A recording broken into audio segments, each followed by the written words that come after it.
Welcome the students of 9th class. बच्चों हम exercise 13.4 कर रहे हैं जिसमें हम स्फीयर का सरफेस एरिया निकाल रहे हैं। स्फीयर मतलब जैसे फुटबॉल है तो फुटबॉल को जो ऊपर लेदर का कवर लगा हुआ था उसका सरफेस एरिया कितना है। ठीक है बच्चों, और वो जो सरफेस एरिया होता है बच्चों हमने पढ़ा है कि वो 4 सर्कल्स के एरिया के इक्वल होता है। एक सर्कल का एरिया होता है पाई आर स्क्वायर और पूरे स्फीयर का सरफेस एरिया होता है बच्चों 4 पाई आर स्क्वायर, जिसमें पाई बच्चों एक हमारे पास फिक्स्ड वैल्यू है जिसकी जगह हम 27/7 लगाते हैं, कभी 22/7 लगाते हैं या कभी हम 3.14 लगाते हैं। और दूसरी वैल्यू बच्चों होती है आर मतलब रेडियस।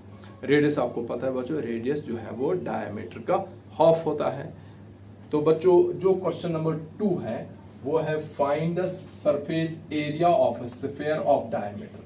बच्चों हमारे पास 3 स्फीयर हैं, एक का डायमीटर 14 सेंटीमीटर, एक का डायमीटर 21 सेंटीमीटर और एक का डायमीटर 3.5 सेंटीमीटर। चलिए बच्चों फर्स्ट पार्ट लेते हैं कि हमारे पास diameter of the sphere is equal to 14 centimetre. ये बच्चों हमारे पास डायमीटर और रेडियस जो होता है वो डायमीटर का हाफ होता है। तो radius of the sphere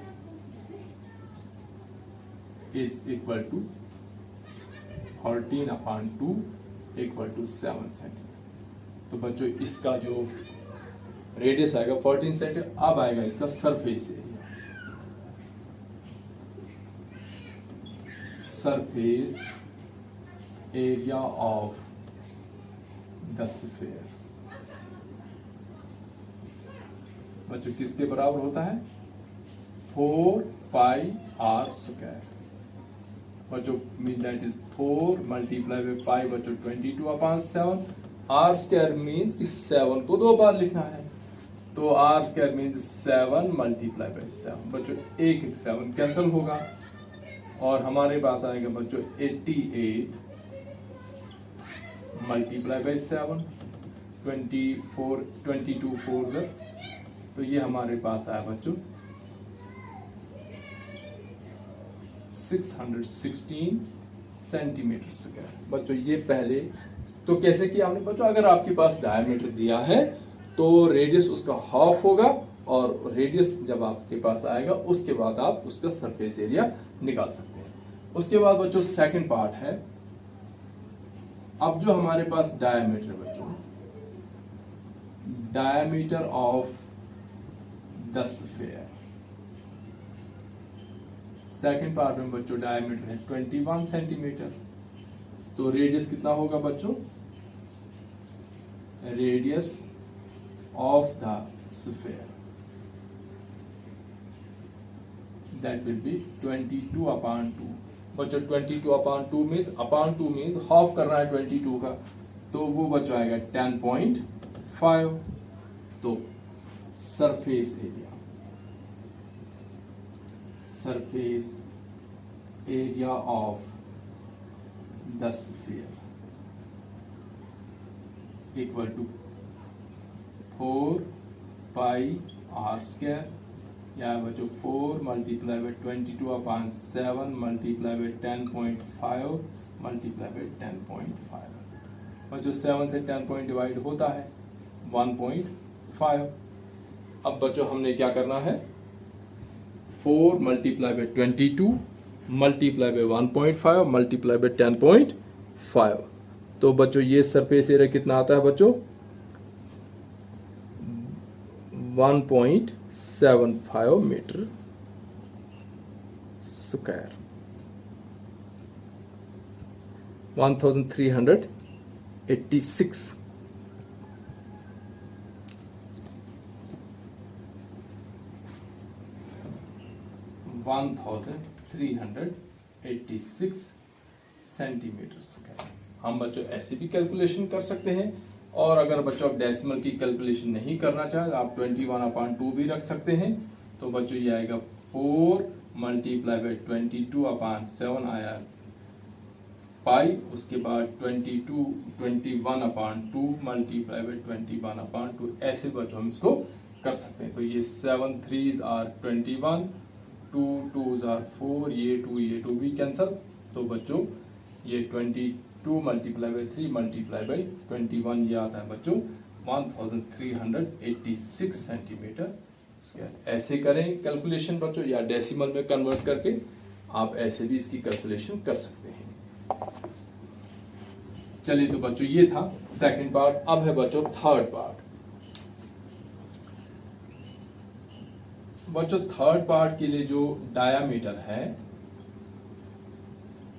diameter of the sphere is equal to 3.5 centimetre. तो डायमीटर के बाद आएगा बच्चों radius, radius of the sphere equal to 3.5/2, ऐसे भी हम लिख सकते हैं बच्चों, और इसको फर्दर हम 1.75 भी डिवाइड करके लिख सकते हैं। अगर ऐसे भी हम कैलकुलेशन में इसको ला सकते हैं। तो बच्चों surface area of the sphere equal to, वही बच्चों आएगा 4πr²। अब बच्चों वैल्यू डालेंगे हम, 4 पाई की वैल्यू बच्चों वही 22/7, और रेडियस हमारे पास है 3.5/2। तो बच्चों हम इसको ऐसे भी लिख सकते हैं, दिस इज इक्वल टू 4 × 22/7 × 3.5/2 × 3.5/2। तो बच्चों 7.5 3.5, 2 4, ये 2 भी बच्चों कैंसल। तो हमारे पास इसका सरफेस एरिया कितना आया बच्चों,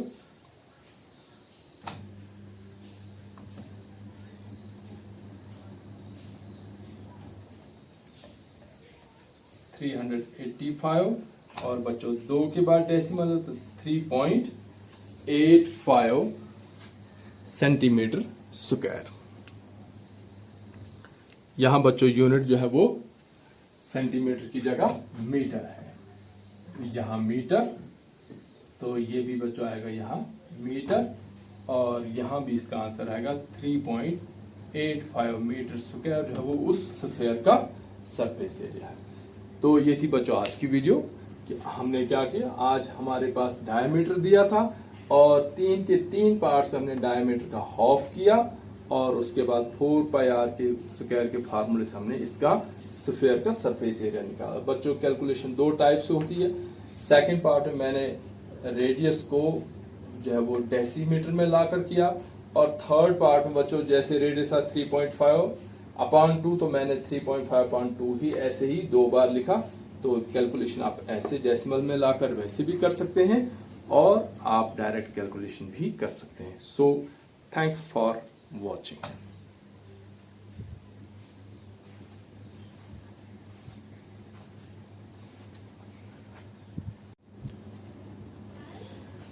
तो बच्चों आज जन्माष्टमी का त्यौहार है। आप सभी बच्चों को मेरी तरफ से बहुत बहुत मुबारकबाद। बच्चों कोई भी फेस्टिवल हो, ईद का फेस्टिवल हो, जन्माष्टमी का फेस्टिवल हो, गुरु पर्व हो, या क्रिसमस हो, कोई भी फेस्टिवल हो बच्चों, हमारे घरों में हमारे पास खुशियाँ लेकर आता है।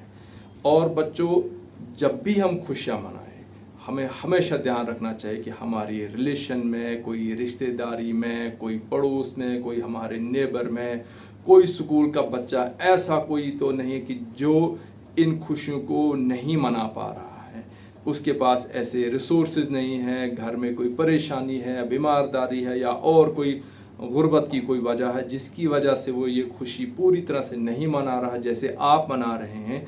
तो बच्चों एक अच्छे इंसान की हैसियत से आप पर फर्ज बनता है कि आप अपने ऐसे रिश्तेदार को, ऐसे स्टूडेंट को, ऐसे पड़ोसी को ढूंढो, और जाकर चोरी छुपे जाकर खुफिया तरीके से आप उसको मदद करें, या खुद नहीं जा पाते, अपने पेरेंट्स को कहो कि पापा या मम्मी हमारे पड़ोस में या मेरा कोई फ्रेंड या मेरा कोई क्लास फेलो या मेरा कोई रिश्तेदार आज इस हाल में है, वो शायद ये खुशी नहीं मना पा रहा होगा। तो आप देखेंगे, एक तो माँ बाप आपके बहुत खुश हो जाएंगे आपसे, और दूसरा वो जो आपका फ्रेंड है जिसकी आप मदद करना चाहते हैं, वो आपका पड़ोसी जिसकी आप मदद करना चाहते हैं, वो आपसे बहुत खुश हो जाएंगे, उनकी खुशी, उनका त्यौहार मन जाएगा। और इन सब के पीछे जो सबसे बड़ा फ़ायदा आपका होगा कि वो ऊपर वाला जो है, जिसको हम अल्लाह का नाम लेकर याद करते हैं या हम परमात्मा का नाम लेकर जिस भी नाम से हम उसको याद करते हैं, वो आपसे बहुत खुश और राज़ी हो जाएंगे।